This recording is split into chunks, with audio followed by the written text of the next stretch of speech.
Je m'appelle Ludwig Schleffli. Je suis un géomètre suisse. J'ai vécu au XIXe siècle et je vais vous ouvrir la porte de la 4e dimension. N'ayons pas peur des mots, je suis un visionnaire. Je suis l'un des premiers à avoir pris conscience que les espaces avec un grand nombre de dimensions existent bel et bien, et qu'on peut en étudier la géométrie. Les êtres plats qui vivent dans un plan peuvent bien comprendre l'existence des polyèdres de dimension 3. Pourquoi ne pourrions-nous pas comprendre les polyèdres de dimension 4 ?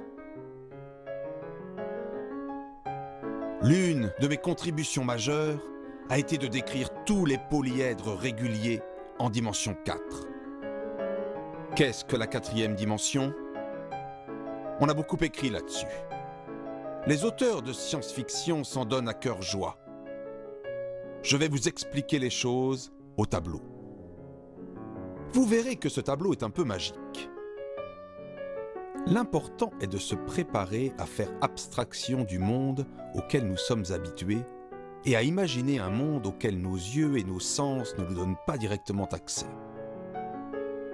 Nous allons devoir ruser, tout comme les reptiles.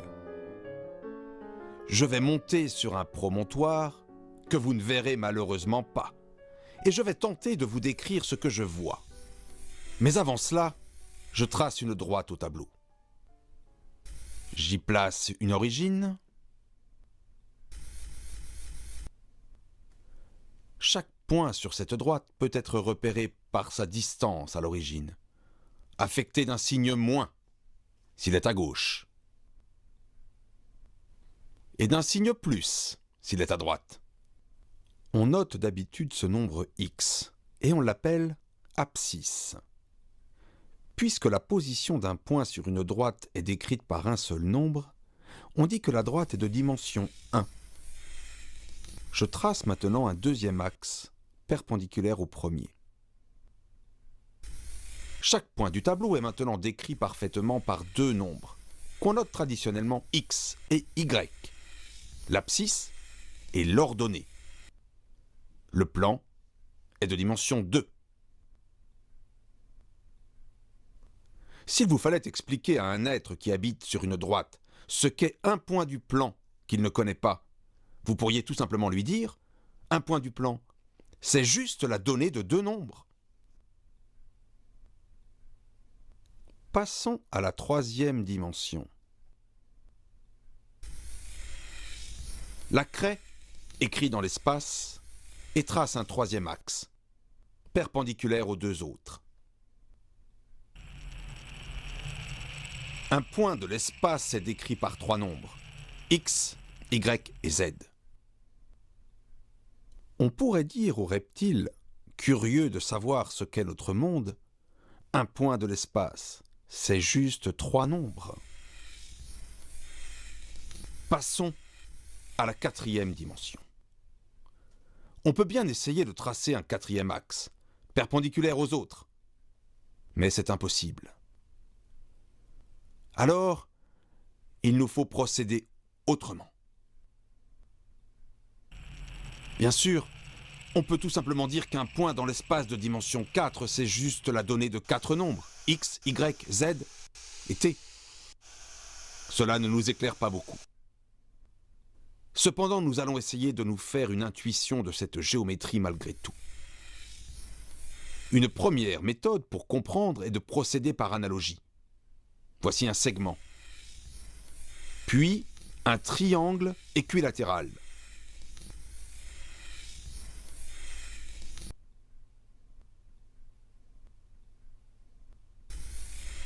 Et enfin, un tétraèdre régulier.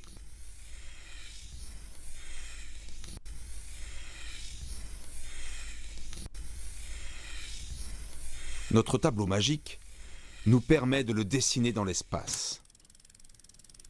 Comment continuer la série en dimension 4 ? On peut observer que le segment, le triangle, le tétraèdre ont 2, 3 et 4 sommets respectivement. On peut donc essayer de continuer avec 5 sommets. Essayons. Dans le segment, le triangle ou le tétraèdre, une arête joint tous les sommets 2 à 2. Nous devons joindre les 5 sommets entre eux.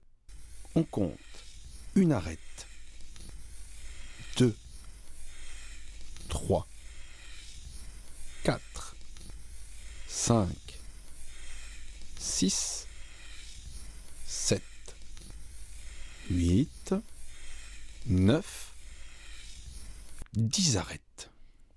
Dans le tétraèdre, il y a une face triangulaire pour chaque triplet de sommet. On procède de la même manière, ce qui nous donne une face triangulaire, 2, 3, 10 faces. Mais si on continue par analogie, il nous faut aussi ajouter une face tétraédrique pour chaque quadruplé de sommet.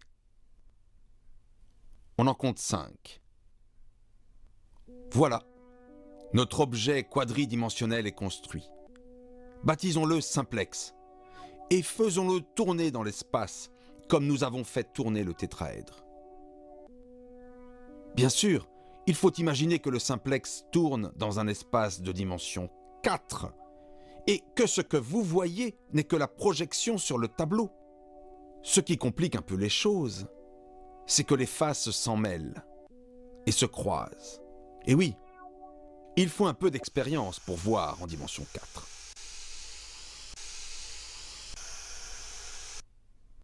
Nous pouvons prendre le simplex qui est dans la 4e dimension et le déplacer pour qu'il intersecte progressivement notre espace de dimension 3. De la même manière que les reptiles voyaient un polygone qui apparaissait puis disparaissait, nous voyons le polyèdre de dimension 3 qui apparaît, se déforme et disparaît. Voilà, le simplex a traversé notre espace de dimension 3.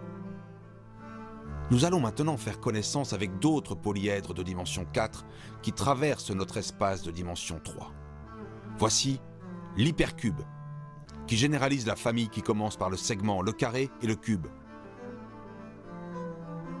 Il faut bien le reconnaître.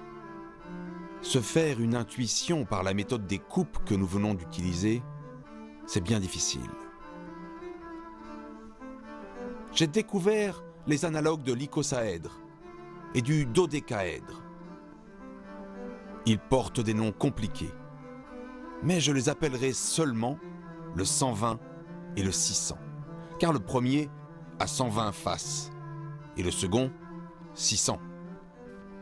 Regardez le 120, toujours lorsqu'il traverse notre espace.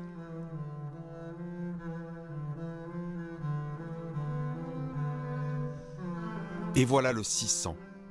Bien sûr, quand je dis qu'un polyèdre de dimension 4 a 600 faces, je parle de ses faces tridimensionnelles. Oui, ces 600 faces sont autant de tétraèdres.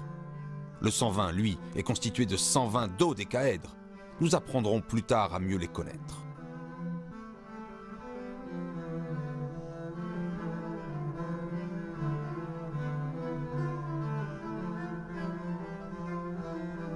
Pour observer ces objets quadridimensionnels avec nos yeux tridimensionnels, on peut se servir de leurs ombres. Les objets sont dans l'espace de dimension 4 et on les projette sur notre espace de dimension 3, exactement comme un artiste projette un paysage sur sa toile. C'est ce que nous avons déjà fait avec le simplex.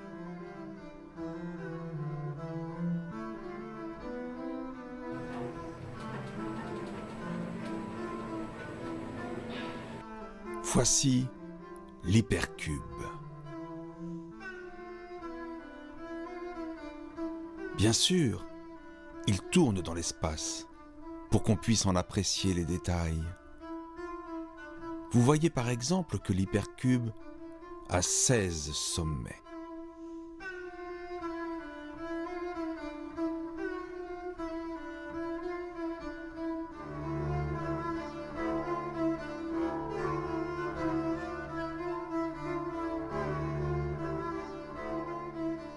Un petit nouveau, ma plus belle découverte. Un objet que j'appellerai le 24, qui n'a aucun analogue en dimension 3. une créature purement quadridimensionnelle. Je suis très fier de l'avoir découvert.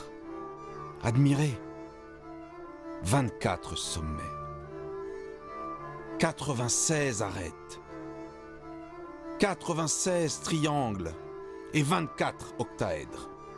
Une merveille.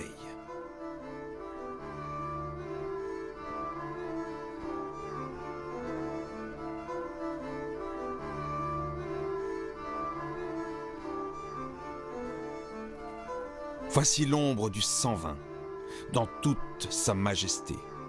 Majesté complexe, il faut bien le dire.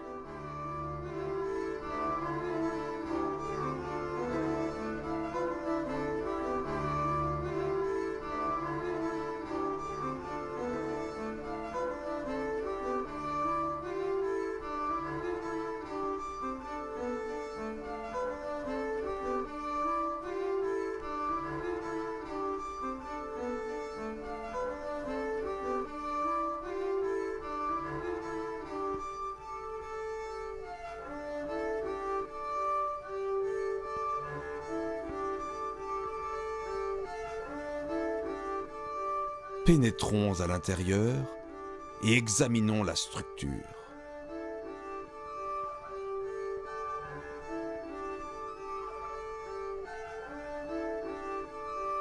Admirez.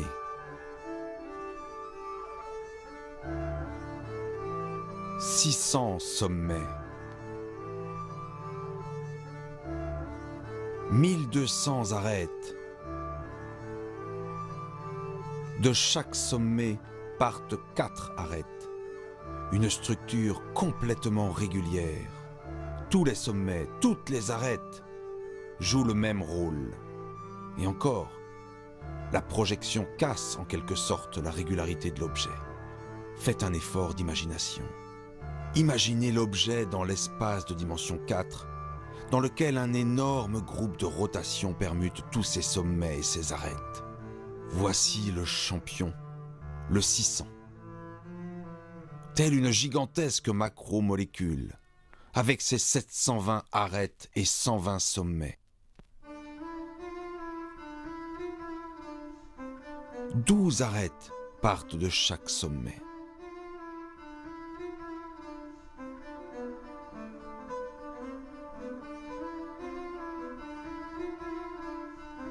Mais notre aventure avec les polyèdres de dimension 4 ne va pas se terminer là, car il y a fort à parier que leur projection stéréographique nous en donne une meilleure intuition encore.